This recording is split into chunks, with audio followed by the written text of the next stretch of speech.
Bem, sejam todos bem-vindos, bem-vindas. Aqui é o podcast Fontes Históricas da Ditadura. Eu estou aqui com o Wesley Martins e a Jéssica Lia. E o nosso tema de hoje é a discussão do período de 1945 a 1964 no Brasil. E essa é a primeira discussão que eu queria puxar aqui com nossos amigos aqui, né? Wesley e Lia, né? O porquê estudar esse período, assim, o que é que vocês entendem que é importante nesse período de 45 a 64. Nosso grupo, o projeto de extensão, trabalha fontes históricas da ditadura nas escolas, né?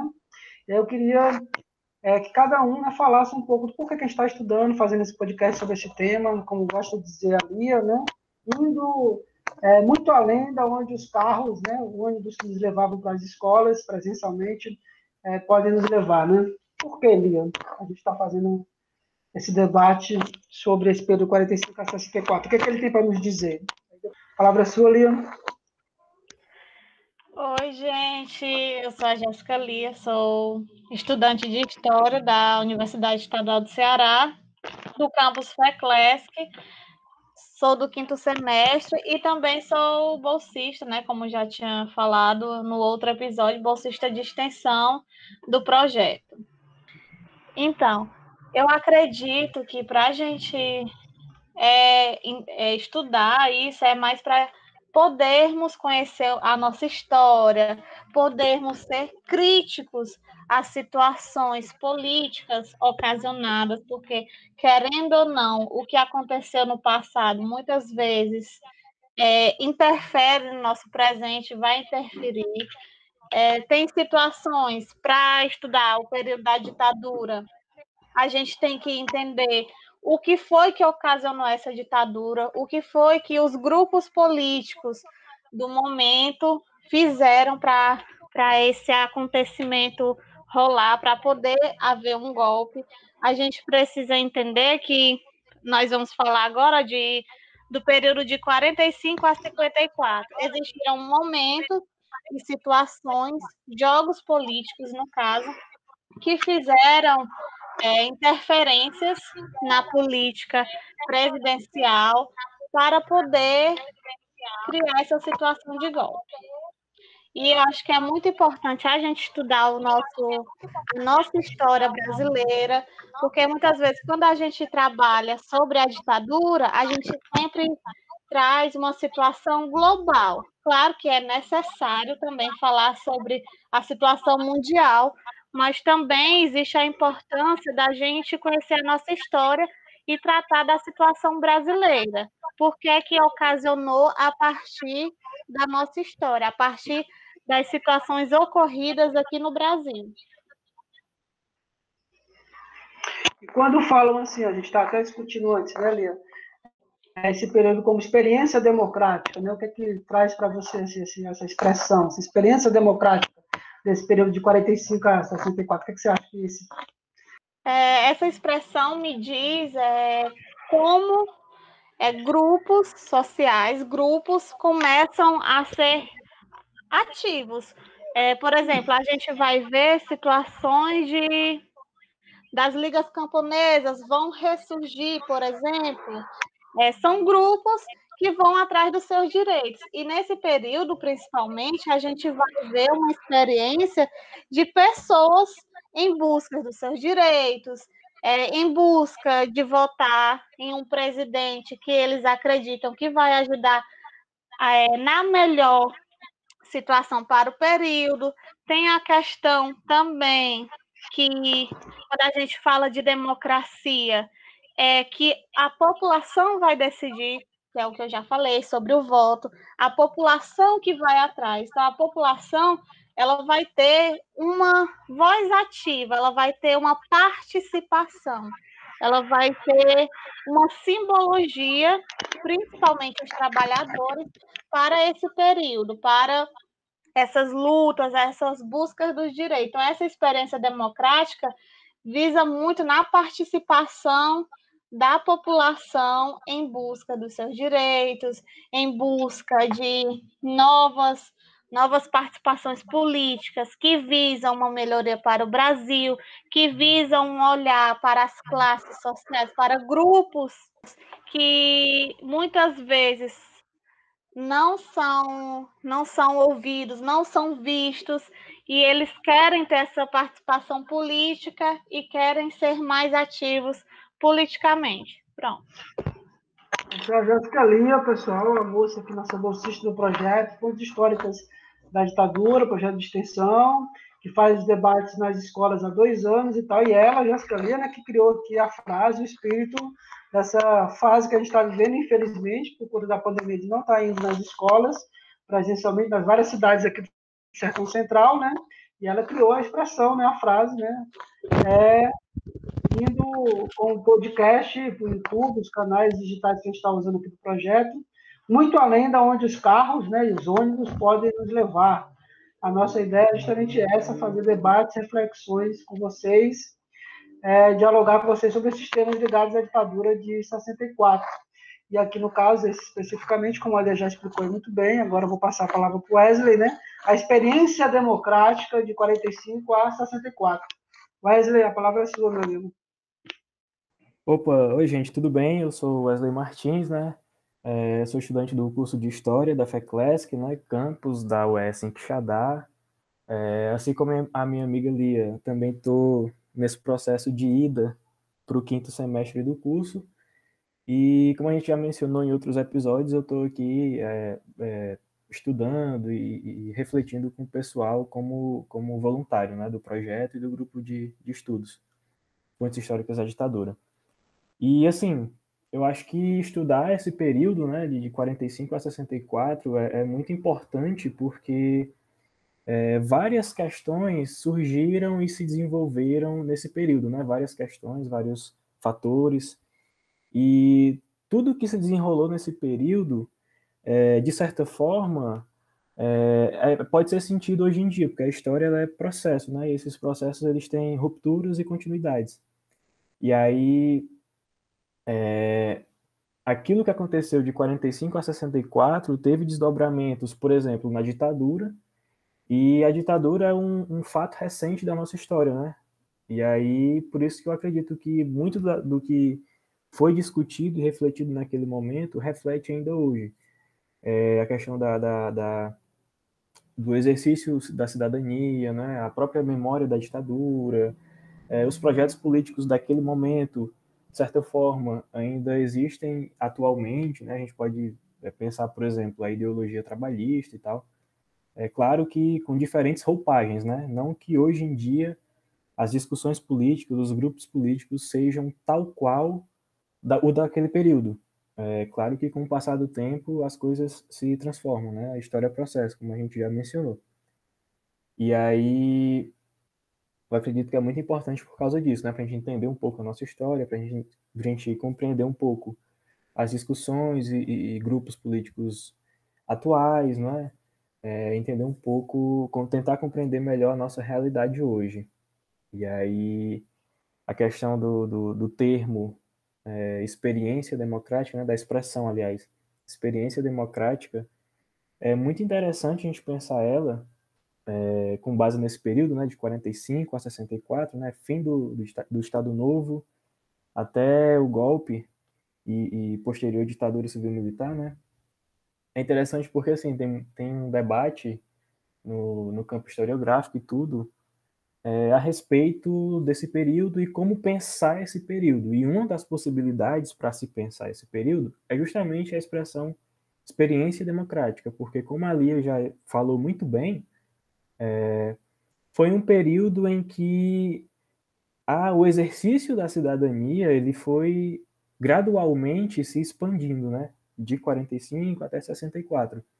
A gente pode pensar, por exemplo, como a Lia já citou, a questão das ligas camponesas, né? Que vão surgir ali no final dos anos 50, na segunda metade, por ali daquela década, em consonância com os debates a respeito das reformas de base, principalmente a reforma agrária, que é um problema histórico do nosso país até hoje.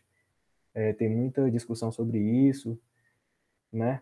A gente pode pensar, por exemplo, também a questão das Forças Armadas, em que os subalternos sempre foram, de certa forma, silenciados e afastados das discussões políticas, mas a partir da segunda metade da década de 50 e principalmente no início dos anos 60, foram para o debate público, né?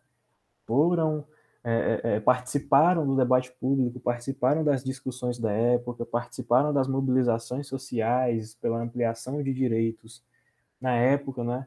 Então, eu acho que experiência democrática é uma expressão muito válida e significativa nesse sentido, de pensar essa ampliação, esse aumento do exercício cidadão, da participação das discussões políticas na sociedade de então, né? Uma vez que é um período marcado pela participação de vários sujeitos que antes poderiam ser relegados, silenciados das discussões políticas, né? A gente está tentando fazer laços, articular reflexões a partir desses canais digitais, da onde a gente está, e aí pegar esse ambiente faz parte. Né? Olha aqui, acabou de passar aqui, eu moro em frente à avenida aqui, né? Estou aqui uma motona aqui agora. É isso mesmo. O Wesley e a Lia, pessoal, são pesquisadores desse período, estudam sujeitos, temas, né, dessa experiência democrática e tal, e mais na frente a gente vai poder esmiuçar melhor essas pesquisas dos dois, mas eles já falaram muito bem, ele e ela, né, sobre elementos e tal. Eu só queria mesmo puxar um pouco mais para que eles discutissem, né, esse espírito do projeto de dialogar sobre esse assunto. Né? A gente está nem na ditadura ainda, né, o período da democracia anterior, né, que vai acabar desaguando no golpe de 64. Como é que você vê isso, Lia, esse debate de dialogar com as pessoas sobre esse período, conhecimento histórico a partir das fontes, né? A partir de entender as próprias experiências concretas, né? Como é que você vê essa coisa de fazer esse podcast, esse diálogo que a gente está tentando com a sociedade no nosso projeto de extensão? Né? A gente fazia antes nas palestras, né, nas aulas, nas escolas, nas universidades, que a gente visitou durante 2, 3 anos. E aí eu queria que você falasse um pouquinho disso depois, Wesley.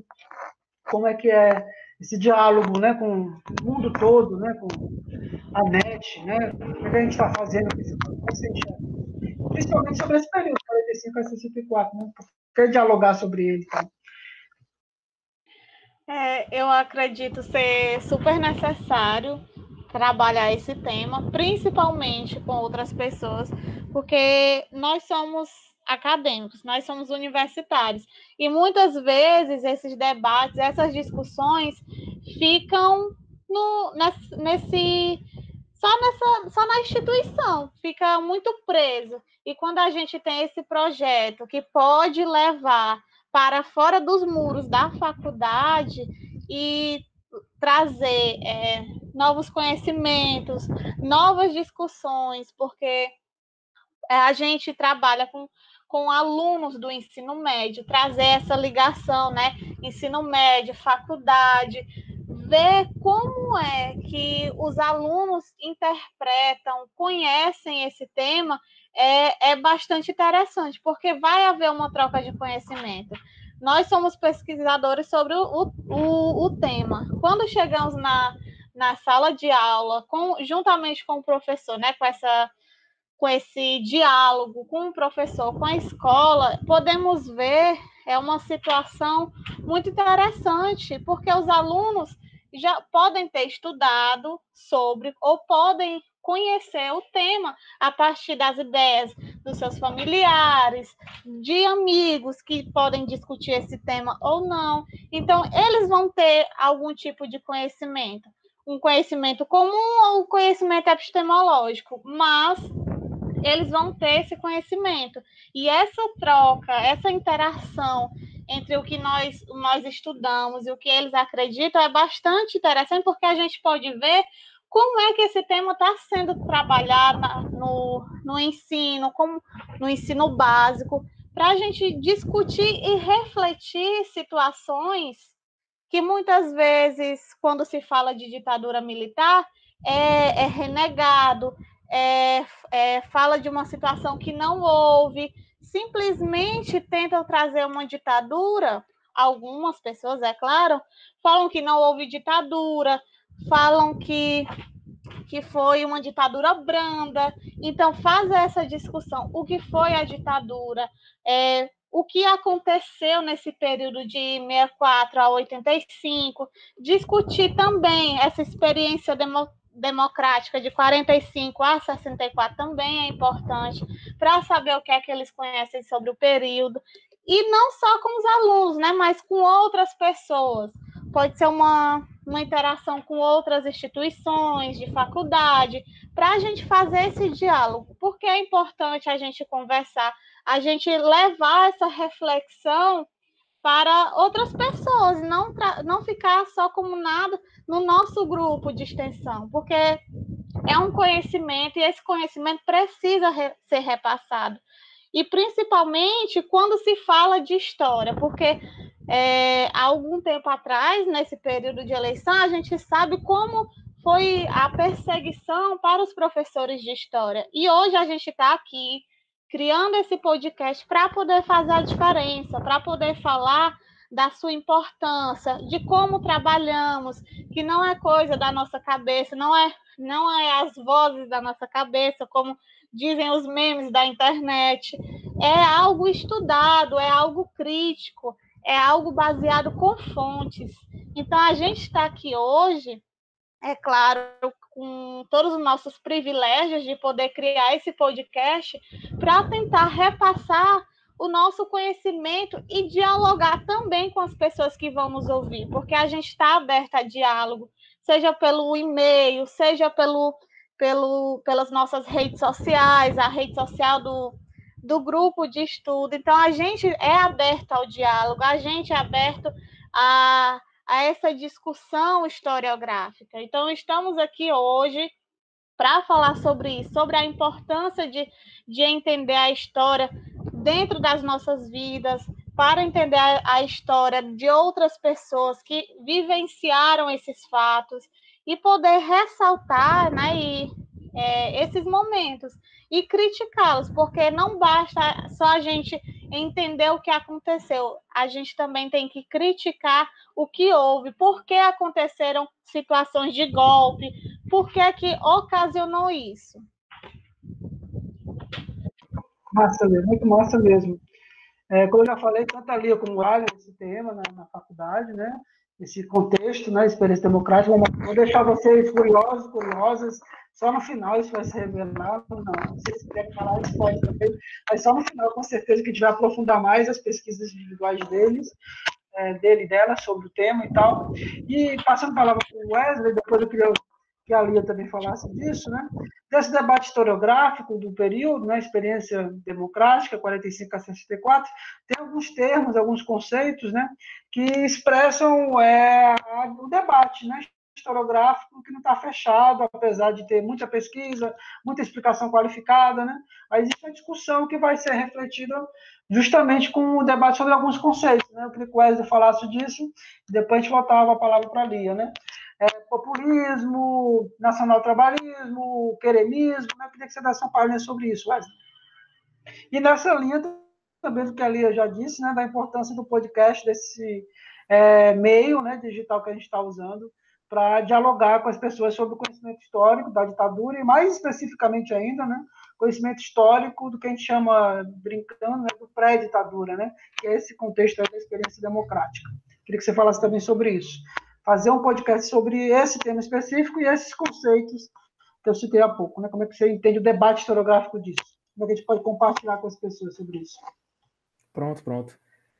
Sobre a importância de desenvolver o projeto nessas outras plataformas, né? Nessas plataformas da internet, tudo, a questão do podcast, das páginas do grupo em redes sociais e etc. É muito uma coisa que a gente já discutiu até um pouco no primeiro episódio, né, do nosso podcast, que se faz necessário ocupar esses espaços, né? Primeiro, a priori, devido à pandemia, né? Que aí a maneira que a gente tem, né? A possibilidade que a gente tem por conta do isolamento, etc., de desenvolver essas reflexões, de levar essas discussões para as pessoas, são esses espaços da internet, né? Da rede, da internet, desse espaço virtual, enfim.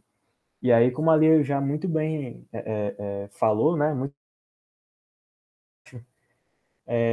A gente também tem a oportunidade de atingir outros públicos que não somente o público das escolas, que é o público central, né, do projeto. A gente ia para as escolas e tudo. Eu ainda não tinha ido, mas o projeto tem esse objetivo. Na internet a gente amplia um pouco o público que a gente atinge, né? Não fica só nas escolas, não fica só nas universidades, e aí isso se faz necessário, porque Paulo Freire já falava que o conhecimento tem que ir para além dos muros da universidade, né?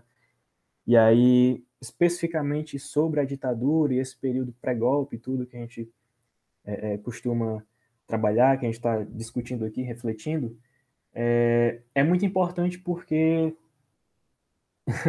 frase da Lia, né? Ir até onde os carros e ônibus não podem nos levar. É justamente isso, a pegada do podcast, das nossas ações na internet, né? E aí, ainda sobre isso, eu acho que se faz necessário também a gente fazer esse tipo de ação, porque, volto a dizer, como eu tinha comentado no episódio anterior, né? Atualmente, desde o início da década dos anos 10 do século XXI, principalmente, as discussões, o debate sobre a ditadura e a memória da ditadura, eles surgiram com muita força no debate público. E principalmente nesse espaço da internet. E aí, nesse aumento das discussões a respeito, surgiram inúmeras narrativas e discussões e produções que pensam a ditadura como uma dita branda, né? Que negam a ditadura, que negam as torturas, que negam as mortes, né? Que tentam, de alguma maneira, justificar o que ocorreu durante o regime, né? E aí eu acho que quando a gente faz um podcast desse, uma produção dessa, uma reflexão dessa, baseado no conhecimento historiográfico responsável, honesto, a partir da análise crítica, né, de fontes, vestígios, documentos a respeito daquele período, a gente contribui significativamente, de uma forma bacana, né? Eu não queria dizer positivo, porque, na minha concepção, é um termo racista, mas como não está vendo mais nenhum outro termo à minha mente, de uma forma positiva, a gente pode contribuir dessa maneira, de uma forma positiva com esses debates, no sentido da gente combater essas narrativas negacionistas ou ideologicamente revisionistas de que tem como objetivo negar a ditadura, né, negar tudo que ocorreu. E aí eu acho que o podcast, as nossas ações na internet se fazem extremamente salutares nesses sentidos, assim. E aí, já pensando um pouco a segunda questão, né, sobre os conceitos, o conceito de experiência democrática, de populismo, né, cremismo, eu vou começar tentando pensar um pouco os dois primeiros, experiência democrática e populismo. Na historiografia, como a gente já mencionou até no início do podcast, tem uma série de discussões e reflexões, debates a respeito desse período, né, de 45 a 64, e de como pensar esse período, como denominá-lo. Há historiadores, no caso, né, pesquisadores e tudo, que preferem denominá-lo como experiência democrática, Terceira República, que é mais ou menos o caminho que a gente está seguindo aqui. Claro que a gente não é dono da verdade, a gente não está definindo nada, é só contribuindo com o debate, né? E há aqueles que preferem tudo pensar como um período populista, e aí chamam esse período de 45 a 64, alguns historiadores e tudo, de república populista. E aí tem esses debates, né? Chamam de populismo porque acreditam, se utilizam e acreditam daquele conceito que é muito complexo, né? Que é o do populismo, onde, grosso modo, né, de forma bem resumida, acreditariam nesse período como um período marcado por uma série de governantes carismáticos e tudo, e que tinham uma certa lábia, que nem diz o outro, de controlar de alguma maneira a massa, né, as pessoas, a sociedade, e aí estabelecia relações de troca de favores, no sentido de dar direitos para ser eleito, né, a partir dessa manipulação. porque as pessoas ainda não teriam uma certa consciência política, uma consciência cidadã ainda bem desenvolvida. Enfim, e aí tem essa discussão, né? Isso é o que pensam os historiadores que pensam esse período como República Populista. Claro que eu estou só dando um esboço aqui extremamente resumido e tudo. O debate é muito mais complexo e aprofundado que isso. Mas aí a gente prefere se utilizar de experiência democrática, né? Pelos motivos que a gente já falou, que foi um período marcado, né, na nossa leitura por uma ampliação de direitos, ampliação de mobilizações sociais, participação política, etc. E aí, sobre o nacional-populismo, né, já encerrando essa minha fala, essa minha passagem aqui, foi o projeto político que, na minha concepção, assim, marcou todas as discussões, nacional-trabalhismo, aliás, né? Marcou todas as mobilizações, todas as disputas políticas daquele período, né? Acho que foi o projeto político assim, que marcou esse período de uma forma extremamente incisiva. Ele foi apropriado por diferentes setores, de diferentes maneiras, ao longo dos anos, né? Ele foi sendo reapropriado e tudo, né? E aí as discussões a respeito dele levaram, por exemplo, a uma série de fatores que, por exemplo, a gente pode pensar o golpe de 64 como, dentre outras coisas, né, que é muito complexo, são várias questões, tendo sido feito a partir desse projeto político, né, por grupos que eram contrários a ele. Né? Então, acho que é mais ou menos isso.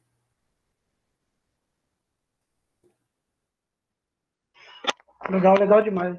E aí eu queria que a Lia também metesse a colher dela nesse verdadeiro caldeirão, né, que foi a experiência democrática de 45 a 64, pensando os projetos, Lia, principalmente a figura de dois nomes enquanto símbolos, né, sujeitos, né, ativos, né, e talvez até o mais importante deles, né, o Vargas e o Dutra, né. Queria que você comentasse essas disputas, esses conceitos, populismo, queremismo, nacional-trabalhismo, principalmente discutindo essas duas figuras, né, Vargas e Dutra. Como é que é isso para você? Bom, então é como o Wesley falou, né? Existe uma construção ainda de debates sobre o populismo. Muitos historiadores acreditam que esse conceito não é a melhor forma de expressar, principalmente quando fala de 45 a 54, a melhor forma seria esse nacional-trabalhismo. Eu acho que é bom dar enfoque o porquê, né? Por exemplo, vale ressaltar que tudo de 45 a 64, é isso.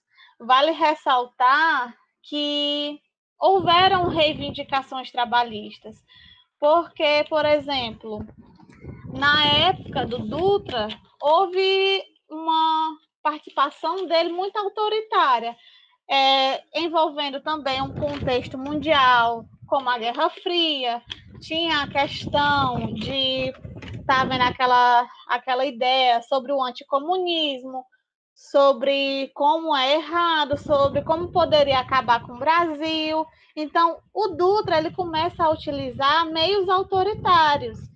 E ele é uma pessoa que vai trazer esse reflexo dessa polarização ideológica. E ele vai fazer uma campanha anticomunista. Então, com esse governo dele, vai haver uma inflação, vai haver desemprego, vai haver coisas que a população vai ver, vai perceber e não vão gostar e vão começar a se manifestar e em busca dos seus direitos, que vai surgir, né, as pessoas, os queremistas, que vão sair às ruas em busca da volta de Vargas, né? Porque eles acreditam que com Vargas voltando, se reelegendo, se tornando presidente, ele vai visar as classes trabalhadoras, ele vai trazer esses direitos, vai pensar nessas massas, nesses grupos que não são bem vistos, principalmente na visão do Dutra.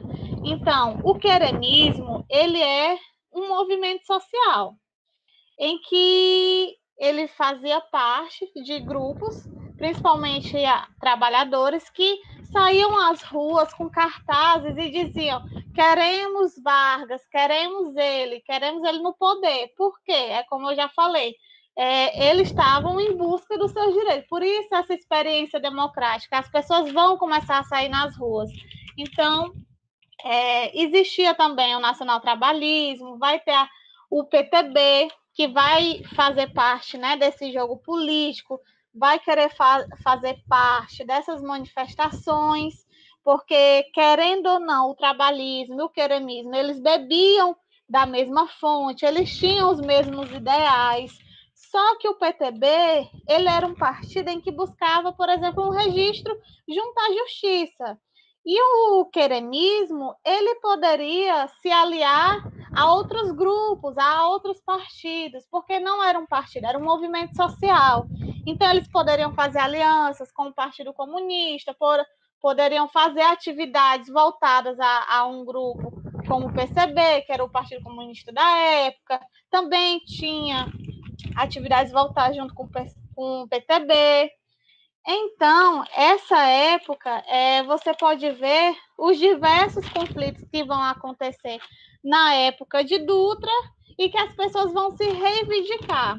Por exemplo, o Jorge Ferreira, ele fala que é uma conquista. Quando a gente quer falar sobre esse período, a gente acha melhor falar sobre o nacional-trabalhismo, porque ele lembra que essas reivindicações trabalhistas, essas lutas, são conquista dos trabalhadores.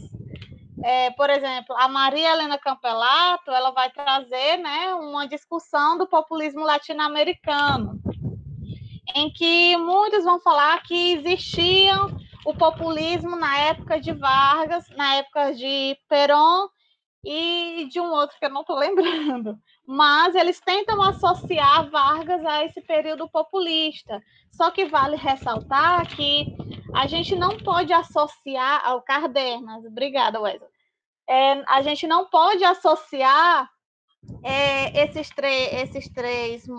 três momentos como populistas. Por quê? Porque foram situações diferentes, foram governos diferentes, eles não são homogêneos. Então, houveram situações que mostram que a gente não pode falar como populismo, porque não foi Vargas que deu os nossos direitos, foram os trabalhadores que foram atrás, se manifestaram, foram as lutas, a partir disso surgiram os resultados, porque, querendo ou não, a gente deve pensar, tudo que nós temos hoje não foi dado, pessoal.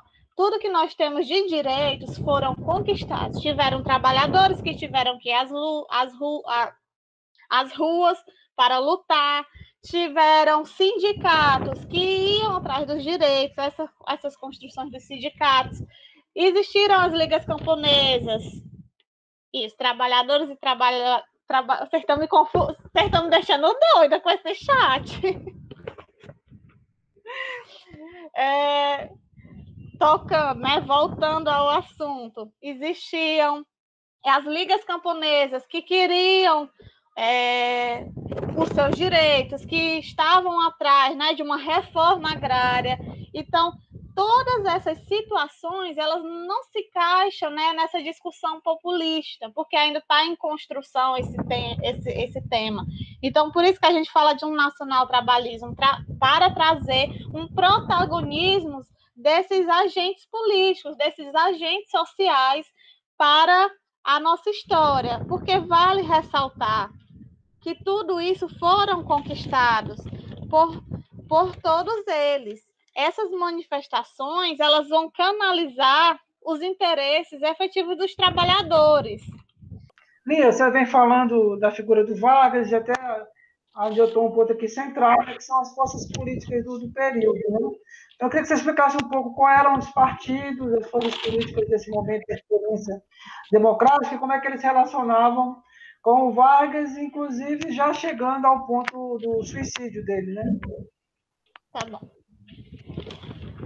Então, gente, na época existiam alguns partidos, existiam muitos, mas os que vão entrar, né, como seres ativos, que vão fazer parte dessa história mesmo, vai ser a UDN, que é um partido de direita, que eles eram opositor a Vargas, é um partido liberal, tinha os interesses direcionados ao capital estrangeiro. Também tinha o PSD, que era um partido de centro, ele era remanescente do Estado Novo, e eles tinham essas forças, eles controlavam essa política administrativa. E tinha o PTB, que eu já mencionei, que ele é de centro-esquerda, que ele era apoiado pelos sindicatos do governo Vargas, e ele fazia parte, né, ele tinha as ideias do social-trabalhista do Estado Novo. E também tinha o PCB, que é o Partido Comunista Brasileiro, que na época do governo Dutra, ele foi para a clandestinidade, né, por conta dessa toda polarização, da Guerra Fria. Ele iniciou uma campanha anticomunista e ele colocou o PCB como ilegal e começou a caçar mandatos de quem fazia parte do partido. Então, quando as eleições, depois de Dutra, o Vargas ele vai ganhar as eleições. E quando ele entra, ele simplesmente vai entrar em seu governo com uma crise política por causa do mandato anterior. Então, ele tenta investir nas indústrias, nos transportes de energia, ele tenta voltar com esse projeto político desenvolvimentista, esse nacionalismo, em busca desses direitos sociais. Só que por conta, né, dessas crises políticas, vai haver greves, vai haver manifestações.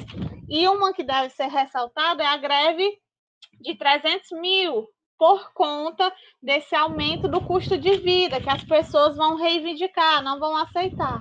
O que é que acontece? A UDN, como eu já falei, que era de direita, que era opositor a Vargas, vão fazer pressões políticas a ele, não vão aceitar essa situação.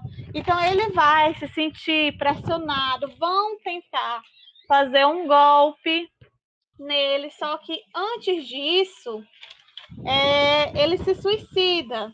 Então, essas pressões políticas vão sair nos jornais, eles vão lançar essas ideias nos jornais, pelos meios de comunicações, para pressionar Vargas, para tentar tirar ele do poder, porque eles não vão aceitar esses ideais que ele acreditava, né? Esse desenvolvimentismo. Só que como o Vargas ele não estava conseguindo, por conta de toda essa crise política que eu já falei, ele vai ser pressionado mais ainda. Aí acontece dele se suicidar. E é isso. Não sei se eu estou esquecendo de mais alguma coisa. Massa, então, excelente. Então, Wesley, a gente estava até comentando, né, no nosso debate aqui, nós três, né, anteriormente, né, que a gente até poderia dividir o período da experiência democrática, né, antes, né, e depois do suicídio, né. Então, como é que foi para você, assim, estudar, como é que você pode debater esse período depois do suicídio do Vargas, né, qual seria a diferença, mais ou menos, dos 10 anos anteriores, né, 45 a 54, e agora começa 54 a 64. Como é que seria a diferença de um momento para o outro, assim, né? O que você teria para falar sobre isso? Né? Lembrando, né, que é uma discussão nossa, que é um debate que a gente está fechando essa divisão, a gente estava pensando em termos de refletir esses conflitos, essas disputas dessas forças políticas. Então, como é que você falaria um pouco disso, meu amigo? Nesse momento aí, Vargas, suicídio e iniciando aí uma nova fase. Como é que foi esse desenvolvimento até chegar a 64 para você? Quais são os principais sujeitos? Como é que essas lutas se transformaram? Pronto. Como a Lia muito bem explicou e mencionou, quando ocorre a democratização de 45, né, e tudo, vão surgir os principais partidos, né, que, para além de outros com uma força mais regionalizada, os principais, de fato, eram o DN, PSD, PTB e, por fora, sim, porque estavam na ilegalidade, né, o PCB. E aí, de 45 até 54, até o suicídio do Vargas, eu acredito que as discussões políticas, a partir desses atores políticos principais, no caso, esses partidos, além das pessoas, né, dos grupos sociais e tudo, as discussões, elas giravam muito em torno, de certa forma, da própria pessoa do Vargas, porque dividia-se nas discussões políticas grupos e partidos entre aqueles que eram getulistas, no caso, os defensores desse projeto nacional trabalhista, né? Os defensores dessa proposta que, de certa forma, o Vargas, isso, para além e com esses partidos, né? Que, de certa forma, o Vargas deu um pontapé e tudo. E aí, depois da morte do Vargas, né, depois do suicídio e tudo, depois de todas essas questões que a Lia explicou, né, do governo dele e tudo, das crises políticas, econômicas, etc., depois da morte do Vargas, as discussões, tanto propostas pelos partidos, mas principalmente pelos grupos sociais, né, elas vão girar em torno da herança do Vargas. Né? Não é mais em torno da pessoa Vargas, mas da herança varguista, que seria justamente esse projeto político, né, nacional trabalhista e tudo. E aí vai haver uma reformulação desse projeto, né? Vão surgir novos atores políticos com mais força, né? As mobilizações sociais, elas vão aumentar, se elas já vinham aumentando a partir da segunda metade da década de 50 e principalmente na primeira metade da década de 60, vai aumentar mais ainda, como a gente comentou, né? E aí exemplos de pessoas, atores que surgiram com mais força depois da morte do Vargas, né, nesse segundo período, assim, de 55 a 64, a gente tem um exemplo do Jango, né, do João Goulart, que vai assumir um protagonismo, acho que maior ainda, né, ele já tinha sido ministro do Trabalho, no próprio governo Vargas, etc. Tinha uma boa relação com os trabalhadores, o movimento sindical e tudo. E aí, depois da morte do Vargas, ele vai ser caracterizado como o herdeiro político do Vargas, né? Ele que, de certa forma, foi iniciado politicamente pelo Vargas, né? Era o seu padrinho político e tudo. Depois da morte do Vargas, ele fica até um pouco desanimado, pensa em se afastar dessas discussões políticas e tudo, do mundo da política, mas continua. E aí é identificado como esse herdeiro, né, político do Vargas e tudo. Essa herança política é muito associada a ele. E ao PTB, né, que dentre os partidos getulistas, que o PSD também, de certa forma, era o mais incisivamente getulista de fato, defensor desse projeto nacional trabalhista. E aí o Jango vai ser caracterizado como esse herdeiro, ele vai, de certa forma, trazer novas discussões, novas contribuições para esse projeto nacional trabalhista, né? Ele vai dar um revigoramento, vai transformar a partir das contribuições políticas dele no sentido de pensar esse projeto nacional trabalhista juntamente com as reformas de base, as reformas estruturais, né, que vão entrar com muita força nos debates políticos da época, né, de 55 em diante, de uma forma muito incisiva, muito forte mesmo, de fato, né, porque o Brasil vivia uma transformação, né, ele vivia um processo de industrialização e tudo. O período do JK ele é muito lembrado por isso, né, aquela coisa, o plano de metas, anos dourados, 50 anos em 5, não sei o quê. E aí havia essa transformação, havia essa modificação da realidade do país, e na leitura do Jango se fazia necessário desenvolver o país, mas de uma forma um pouco mais justa, né? Um pouco mais benéfica para as pessoas, né? Para os grupos mais populares, e aí vai entrar em cena as discussões a respeito das reformas estruturais ou de base, né? E aí, como eu disse, de 55 em diante, principalmente na década de 60, os grupos sociais vão participar das discussões políticas, né, dos espaços de debate público com muita força, né? A gente já mencionou lá no início da nossa conversa, da nossa reflexão, ligas camponesas, não é, com Francisco Julião, que vão surgir ali pelo Pernambuco e vão se espalhar pelo Nordeste.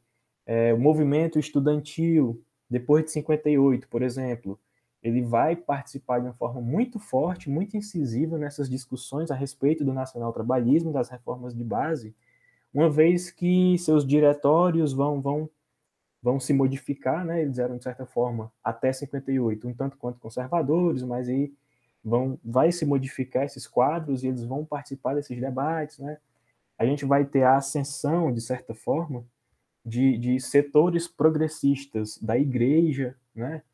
Que, de algum modo, já adiantavam, de certa forma, algumas ações que depois, posteriormente, viriam a ser as ações características da teologia da libertação, né? A gente vai ter o movimento sindical cada vez mais forte e lutando sempre por uma maior autonomia, né, em detrimento àquela questão corporativista. A gente vai ter, como eu já disse, grupos subalternos das Forças Armadas participando com cada vez mais força, com cada vez mais protagonismo dessas discussões, né? A gente vai ter os clubes de sargentos sendo grupos extremamente salutares, né, nessa discussão, nesse momento, né? A gente vai ter cada vez mais discussões a respeito dessas reformas, principalmente a reforma agrária, né, que era a mais polêmica, a mais complexa, lidava com a Constituição e tudo. E aí eu acredito que esse período de 45 a 64, como você mencionou, tem esses dois momentos, né?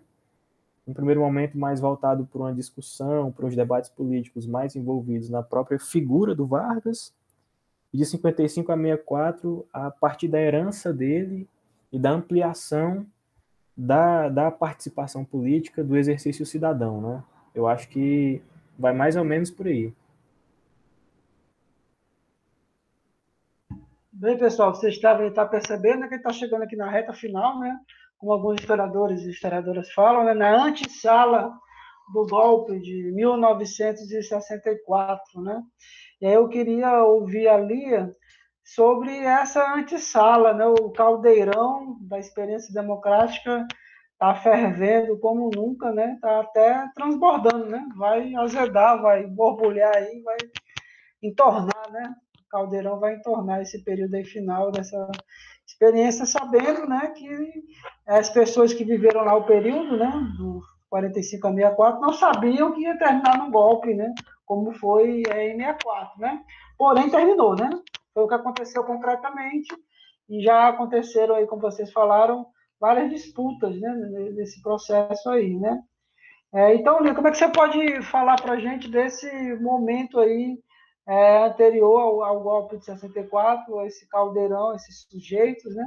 E agora, já estamos chegando no final, também você pode comentar de forma mais geral e também já dizer qual é a sua pesquisa, né?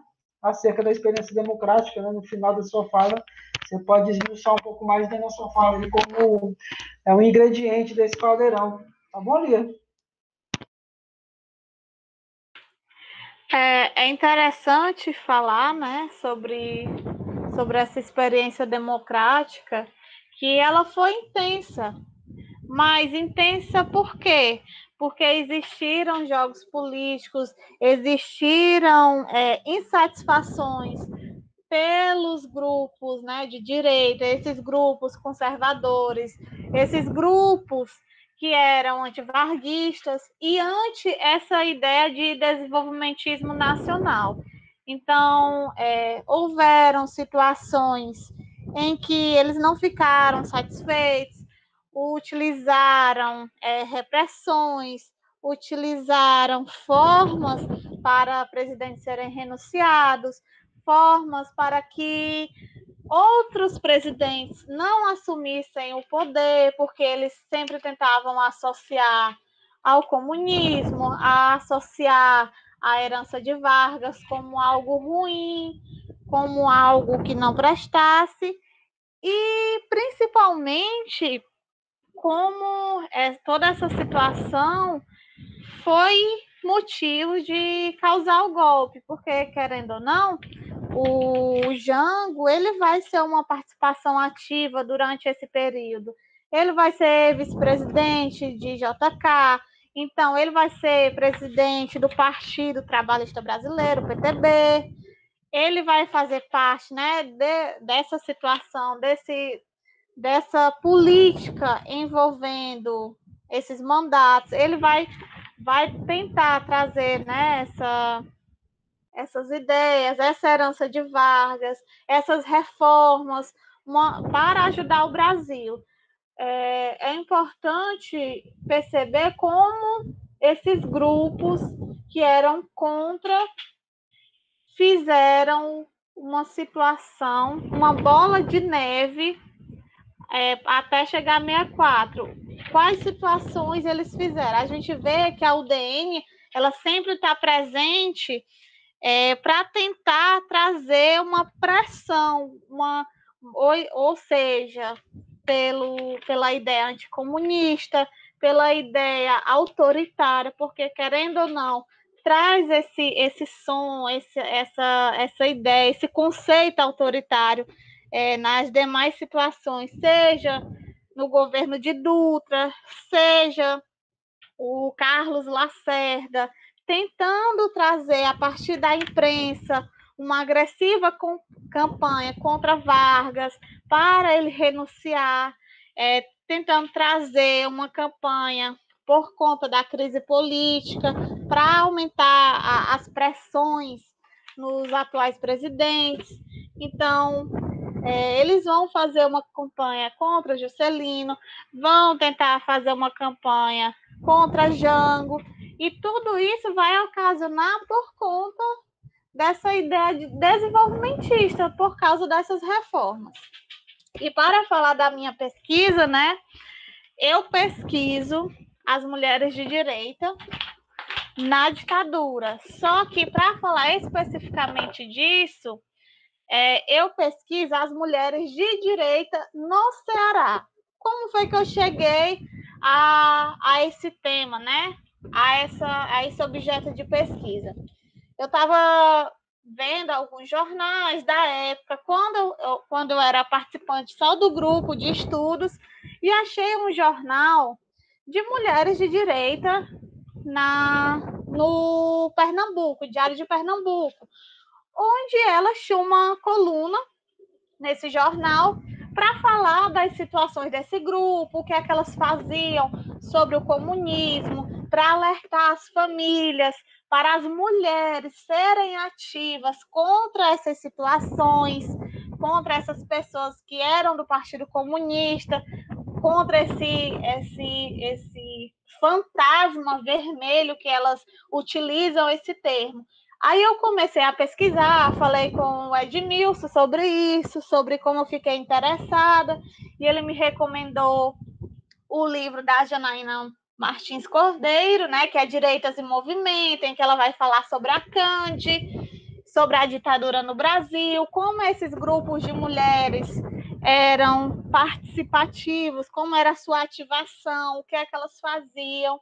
E eu resolvi pensar um pouco mais aonde eu moro, um pouco mais, né, do meu estado, porque eu sempre vejo as pessoas estudando sempre a questão sul, a questão de São Paulo, Rio de Janeiro, mas eu nunca vejo que era voltado para o Ceará.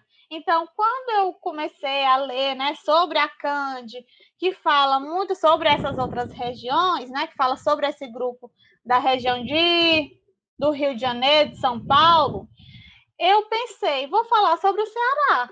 Será que houve? Então, comecei a pesquisar e percebi que houve um grupo feminino de direita que também lançava essa mesma campanha, que eram associadas à Cande, né? Que é a campanha da mulher pela democracia.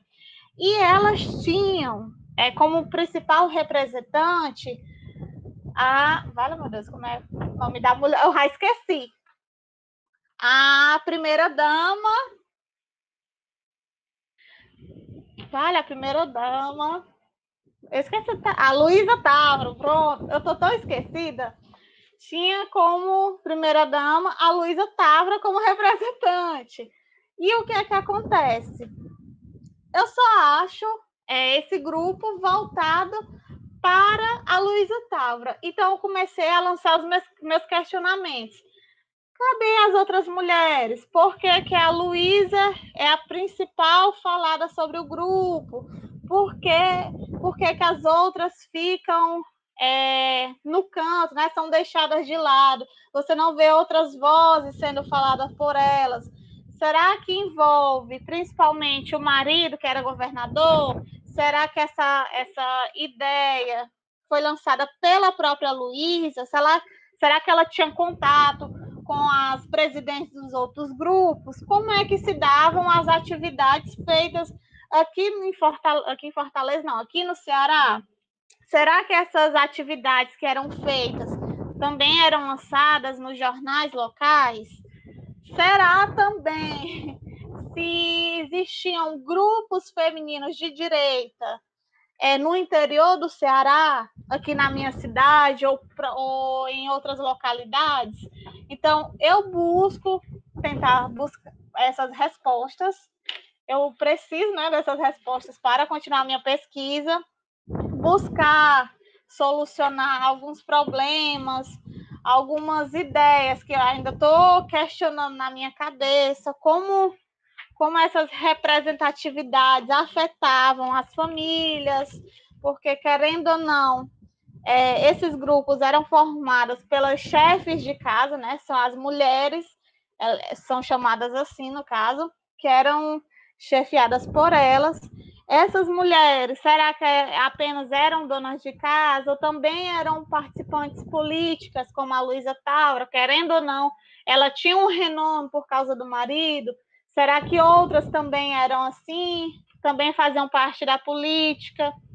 Por que essas outras mulheres não aparecem como figura participante do movimento cívico da mulher cearense, que é o nome do grupo daqui do Ceará, que se chama MCMC, Movimento Cívico da Mulher Cearense? Então, eu estou em busca dessas respostas, pretendo continuar pesquisando sobre elas, porque como eu ainda estou na graduação, o meu projeto de pesquisa sobre essas mulheres.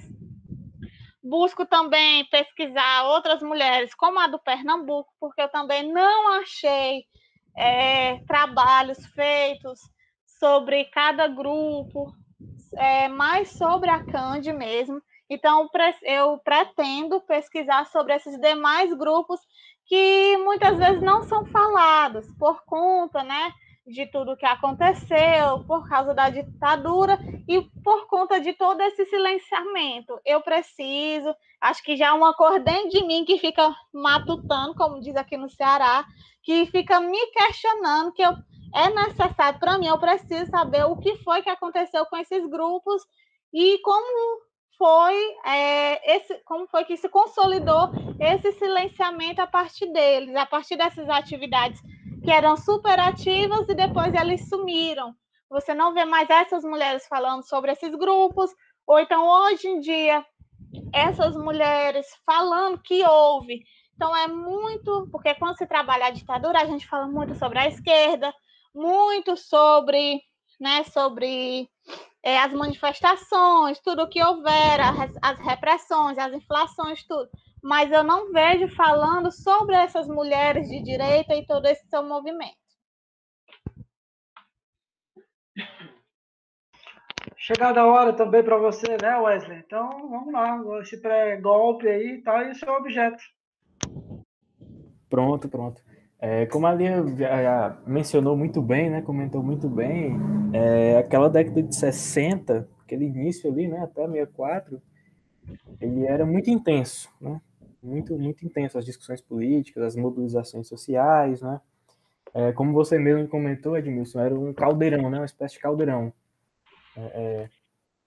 E aí a gente vai ter o breve governo do Jânio Quadros, né? A renúncia dele, que pegou muita gente de surpresa e tudo, mas aí hoje em dia há muitas reflexões e pesquisas que demonstram que ele tinha uma certa pretensão golpista, né, de renunciar e aí voltar nos braços do povo, das Forças Armadas, porque o Jango, àquela altura, já era identificado como um comunista, né, um cara que queria implantar uma suposta república sindicalista no país, enfim, muito daquela coisa do jogo simbólico, né, e tudo.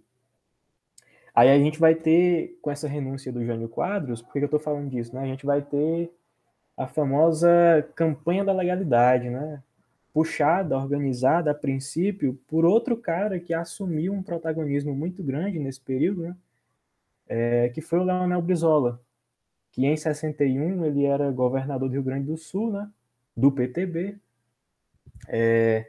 fazia uma leitura do projeto nacional trabalhista, associando as reformas de base que o Jango defendia, mas também a uma postura incisivamente anti-imperialista, né, e aí para poder embasar essa apropriação dele, desse projeto, ele utilizava muito da Carta Testamento do Vargas, né, de ser contra os trustes, os imperialistas, o antipovo, né, o pessoal que vendia nossas riquezas, que acabava com a soberania nacional, etc.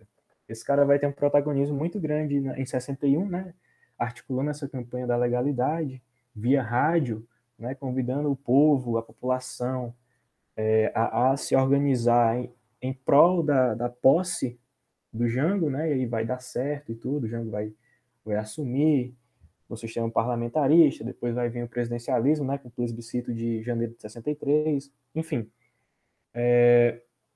Esse momento, esse período, ele vai marcar uma intensificação muito grande dessas discussões políticas, vai marcar o choque de dois projetos políticos diferentes, esse nacional trabalhismo que a gente vem comentando, que nesse momento já tem uma roupagem mais reformista, né, de prezar pelas reformas de base, né, já tem uma roupagem anti-imperialista, se a gente pensar, por exemplo, na interpretação do Brizola. Ele vai entrar em choque com um projeto político dos outros grupos sociais, né? No caso, alguns grupos mais conservadores, um pouco mais elitistas, e que não viam com muito apreço toda essa mobilização social, toda essa ampliação de direitos, toda essa ampliação do fazer e do construir cidadão, né? E aí vai entrar em choque esses dois projetos políticos, né? Esse nacional trabalhismo com esse liberalismo conservador, digamos assim, que caracterizava esses grupos mais elitistas, né? A gente pode pensar como, por exemplo, alas mais à direita da UDN, oficiais das Forças Armadas que tinham muito receio de toda a mobilização dos subalternos, né? Porque se a gente for pensar, por exemplo, que o Gorender, naquele livro Combate nas Trevas, fala sobre as Forças Armadas, no sentido de que ela se baseia numa cultura militar composta por dois pilares principais, né, que é o respeito à hierarquia e a disciplina. E aí, naquele momento, vendo os subalternos se mobilizando, né, participando das discussões políticas, alguns oficiais um pouco mais conservadores e mais temerosos vão começar a se articular com esses setores mais elitistas e de extrema direita, né, alguns setores conservadores da igreja, enfim, vai ter esse choque desses projetos políticos e o resultado dessa intensificação política e desse choque vai ser os desdobramentos que vão levar ao golpe, né? Como a gente mencionou, o pessoal daquele período não sabia do que iria acontecer, né? Se a gente for dizer que eles já sabiam, a gente já está fazendo uma análise teleológica, que não diz o outro, mas não é o caso. E também não sabiam que depois do golpe surgiria um regime que duraria 21 anos, né? Ninguém sabia disso. O que eu quero dizer é que vai ter esse choque, e um dos resultados do choque desses projetos, né, nacional trabalhismo, e esse outro projeto um pouco mais liberal conservador, vai ser o golpe de 64 e, consequentemente, o consequente regime civil-militar, né? E aí, pensando esse momento, pensando nessas discussões, relacionando ao meu projeto de pesquisa, né? Eu estou pesquisando justamente tentando entender, tentando compreender como que essas discussões da época, né, como que esses diferentes projetos políticos, como que esses diferentes grupos sociais que se mobilizavam naquele momento foram vistos, foram sentidos, foram vividos, foram interpretados na minha cidade, no caso, o senador Pompeu. E aí eu tento fazer essa reflexão partindo de um vestígio, de uma fonte, né, que menciona a tentativa de criação de um grupo dos 11 na minha cidade. E aí vamos lá, o que é esse grupo dos 11, né? Eu mencionei do Brizola, que ele assume um protagonismo muito grande em 61, com a campanha da legalidade, e dali em diante ele se torna uma das principais lideranças, uma das principais figuras de esquerda. E aí ele vai aglutinar nesse discurso, nesse debate a favor do nacional-trabalhismo, diferentes grupos, diferentes associações de esquerda, né? Inclusive alguns comunistas, né? A galera do PCB, que por mais que estivesse na ilegalidade, estava muito ativo. E aí, quando a gente chega mais ou menos ali final de outubro, início de novembro de 63, que o ambiente político já estava bem acirrado, já estava bem intenso, que a galera liberal conservadora, de certa forma, já se mobilizava para tentar estancar esse crescimento das discussões políticas e desses movimentos sociais, né, desse exercício cidadão. O Brizola vai convocar via rádio as pessoas a se reunirem em grupos de 11 pelo país, né? Quem se enxergasse enquanto verdadeiramente patriota, verdadeiramente a favor da soberania nacional e tudo, pela democracia e em favor das reformas de base, se reunissem em grupos de 11 pessoas. Por que 11? Fazendo uma alusão ao futebol, né? Esporte mais popular do país e etc. E aí, algumas pessoas da minha cidade, de Senador Pompeu, vão tentar criar um grupo dos 11 aqui, na cidade, né? E aí, a partir do contato com essa informação, com esse vestígio, é que eu vou tentando fazer essa análise, né? Eu fico tentando entender quem eram os grupos políticos da minha cidade, né? Quem eram os grupos sociais da minha cidade nesse momento, né? Nesse início da década de 60, né? Como esses diferentes grupos se apropriavam, né, desses projetos, como eles ressignificavam a partir da realidade local, né? De que forma essas ideias e projetos chegaram na cidade, né? De que forma as pessoas tiveram esse contato, tiveram essa apropriação, né? E aí eu tento fazer isso a partir dessa informação, porque antes eu pensava que meu projeto ia se resumir, se basear único e exclusivamente a essa tentativa de criação do Grupo dos 11, mas como o professor Edmilson já me atentou a várias vezes, né? Meu trabalho não pode se resumir a isso, né? Até porque o movimento de criação do Grupo dos 11 foi um movimento muito efêmero, muito breve, não teve uma organicidade grande, né? Como eu mencionei, o Brizola começa a articular isso no final já de 63, né?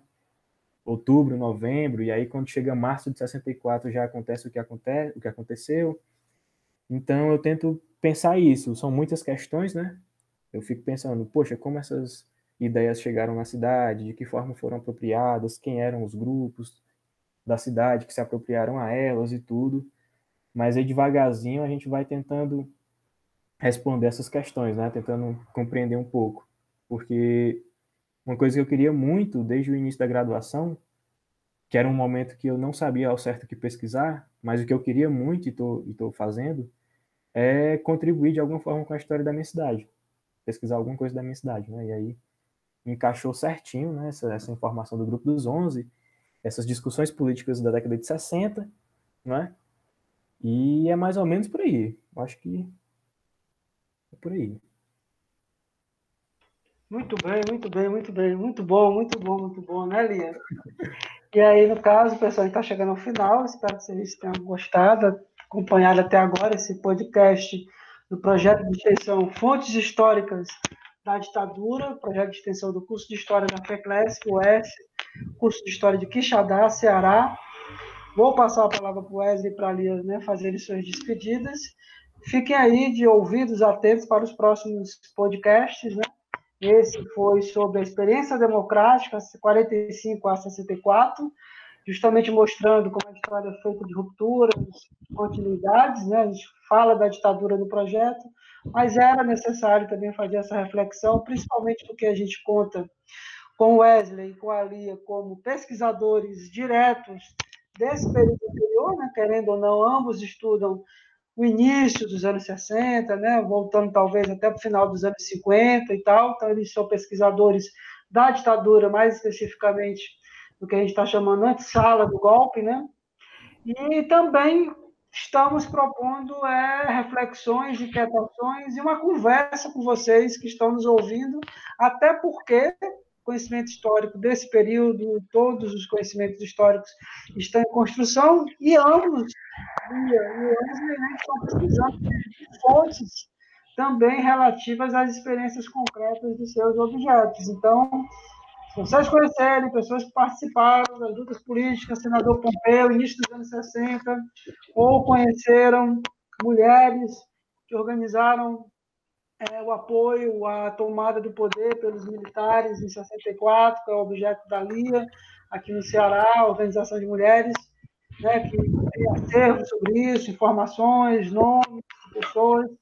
Será muito bem-vindo, muito bem-vinda que você possa se pronunciar com a gente pelos nossos contatos, os nossos canais, Fontes Históricas da Ditadura, Facebook, Instagram, YouTube, Fontes Históricas da Ditadura, e a nossa balada é essa, por um conhecimento histórico justo, democrático, equilibrado, em diálogo com os sujeitos históricos, seus vestígios, suas fontes, com bastante reflexão crítica e com embasamento crítico e criativo.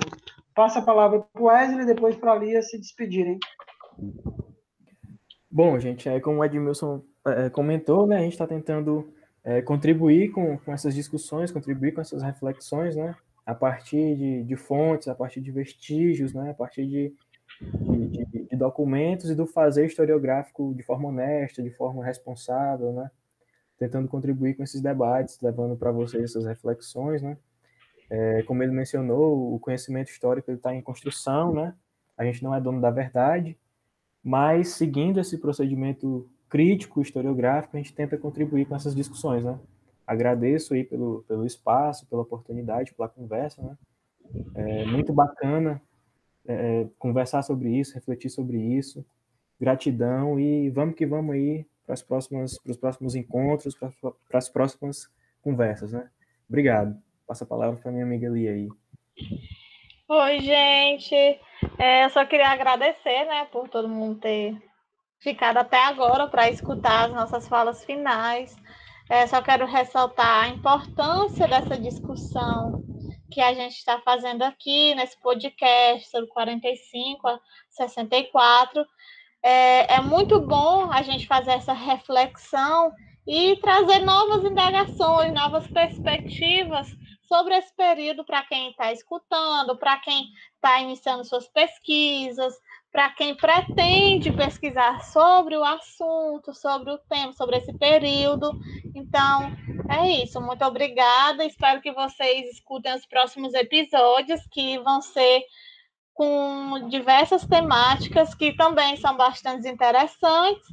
E o mais importante participem, conversem com a gente, pode interagir, mandem dicas para a gente nas nossas redes sociais, o que é que vocês estão achando, envie para outras pessoas para que possam escutar, vamos divulgar bastante esse projeto para a gente poder, como a minha frase, alcançar aquilo que os carros e os ônibus não podem alcançar, né? Então, vamos compartilhar bastante para a gente se sentir bem mais incentivado a gravar, a dedicar esse tempo para a gente poder conversar com vocês, porque aqui a gente está conversando, a gente está refletindo e trocando ideias. É isso. Obrigada.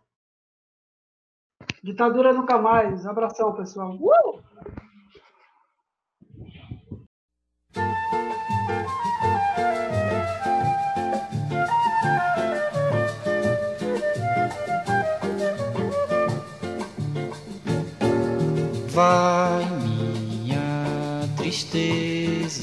diz a